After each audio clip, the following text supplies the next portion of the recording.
हुक्केरी येथे रमेश कत्ती यांच्या समर्थकांनी भाजप पक्षश्रेष्ठींच्या निर्णयाचा निषेध करत रास्ता रोको केला।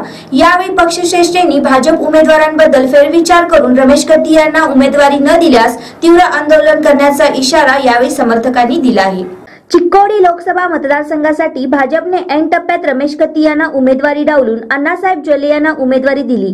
त्यामुळे संतापलेल्या कत्ती समर्थकांनी रविवारी सायंकाळी हुक्केरीत रास्ता रोको करून पक्षश्रेष्ठींच्या निर्णयाचा तीव्र निषेध केला। यावेळी रमेश कत्तींना उमेदवारी देण्याची मागणी करण्यात आली। बेळगावसह उत्तर कर्नाटकात भाजपच्या विस्तारात कत्ती बंधूंचा वाटा मोठा आहे।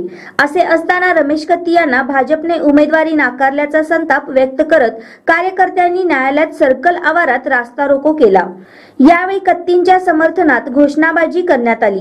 अद्यापही वेळ गेलेली नसून पक्षश्रेष्ठींनी निर्णयाचा फेरविचार करून रमेश कत्ती यांना उमेदवारी द्यावी, अन्यथा निवडणुकीवर बहिष्कार घालून तीव्र आंदोलन करण्याचा इशारा ಕಾರ್ಯಕರ್ತರನ್ನು दिला आहे। ಶ್ರೀ ರಮೇಶ್ ಅಣ್ಣ ಕತ್ತಿ ಅವರು ಕೇವಲ 3000 ಮತಗಳಿಂದ ಹೋಸಲ ಬಿಜೆಪಿ ಪಾರ್ಟಿಯಿಂದ ಬಿದ್ದಿದ್ರು।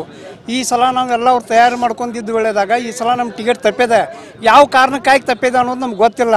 ಅದಕ್ಕೆ ಇದನ್ನು ಹೈಕಮಾಂಡ್ ಅವರು ವಿಚಾರ ಮಾಡಿ ಮರುಪರಿಶೀಲನೆ ಮಾಡಿ ನಮಗೆ ಚಿಕ್ಕೋಡಿ ಲೋಕಸಭಾದ ಬಿಜೆಪಿ ಟಿಕೆಟ್ ನಮ್ಮ ಸಾವುಕಾರ ರಮೇಶ್ ಕತ್ತಿ ಅವ್ರಿಗೆ ಕೊಡಬೇಕಾಗಿ ನಾವು ವಿನಂತಿ ಮಾಡ್ಕೊಳ್ಳೋಕೆ ಪ್ರತಿಭಟನೆ ಮಾಡತ್ತೀವ್ರಿ।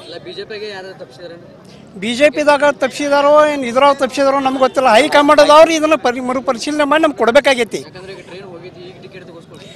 ಇನ್ನ ಟ್ರೈನ್ ಹೋಗಿಲ್ಲ, ಟ್ರೈನ್ದಾಗನ ಇದೀವಿ, ಇನ್ನಾದ್ರೂ ಟ್ರೈನ್ ಅಂಟಿಲ್ಲ, ಮರುಪರಿಶೀಲನೆ 4ನೇ ತಾರೀಕು ಇದನ್ನದ ಅದ್ರ ಸರ್ ಮರುಪರಿಶೀಲನೆ ಮಾಡ್ಬೇಕಂತ ನಾವು ಕೇಳ್ಕೊರತ್ತೀವಿ। ಈಗವಾಗಲ್ಲ, ಈಗಾಗಲೇ ನಾವು ಕೇವಲ 3000 ಮತಗಳ ಅಂತರದಿಂದ ಹೋಸಲ ನಾವು ಕಳ್ಕೊಂಡಿದ್ದೀವಿ। ಆದ್ರೂ ಈ ಸಲ ನಾವೆಲ್ಲ ನಮ್ಮ ಚುನಾವಣೆ ತಯಾರೈತಿ, ನಮ್ಮೆಲ್ಲ ಯುವಕರು ನಮ್ಮ ಹಿರಿಯರು ಎಲ್ಲರೂ ಕೂಡಿಕೇಸಿ ನಮ್ಗೆ ಈ ಸಲ ಟಿಕೆಟ್ ಕೊಟ್ರೆ 1 ಲಕ್ಷ ಲೀಡ್ಲೆ ನಾವು ಆಸೆ ಬರ್ತೀವಿ ಅನ್ನೋದು ನಮ್ಗೆ ಓವರ್ ಕಾನ್ಫಿಡೆನ್ಸ್ ಅದ, ವಿಶ್ವಾಸ ಅದ। ಏನದು ಹೈಕಮಾಂಡದವ್ರಿಗೆ ಗೊತ್ತ, ನಮ್ಗೆ ಗೊತ್ತಿಲ್ಲ। ಅನ್ಯಾಯ ಆಗ್ಯದ, ಬಿಜೆಪಿ ಪಕ್ಷದಿಂದ ನಮ್ಗೆ ಅನ್ಯಾಯ ಆಗೈತಿ। ಇದಕ್ಕೆ ಅದರ ಅನ್ಯಾಯ ಸಲುವಾಗಿನೇ ಈ ಪ್ರತಿಭಟನೆ। ಟಿಕೆಟ್ ನಮಗೆ ಸಿಕ್ತಂದ್ರೆ ಪ್ರಕಾಶ್ ಹುಕ್ಕೇರಿ ಅವರ ಏನಿಲ್ಲ ಉಗ್ರ ಹೋರಾಟ ಮಾಡಿ ಕಷ್ಟ ನಾವು ಟಿಕೆಟ್ ತಗೋರಕನ ಪ್ರಯತ್ನ ಮಾಡತ್ತೀವಿ। ಇದನ್ನ ಹೈಕಮಾಂಡ್ ಮುಟ್ಟಿಲ್ಲ ಅಂದ್ರೆ ಈ ಪ್ರತಿಭಟನೆ ಮಾಡತ್ತೇವೆ। ನಮ್ಮ ನಾಯಕತ್ವ ಬಿಟ್ಟಿದ್ದಾರೆ ರಮೇಶ್ ಕತ್ತಿ ಅವರು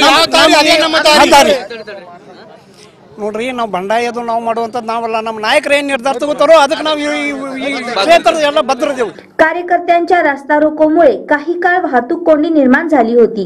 यावेळी बाबूराव गंध, पुट्टू खाडे, बसवराज गगनवर, विवेक बनकन्नावर, गिरीश कुलकर्णी, गिरीश पाटील, राजू चौगला, राजू मुन्नोळी, CP पाटील यांच्यासह कार्यकर्ते उपस्थित होते।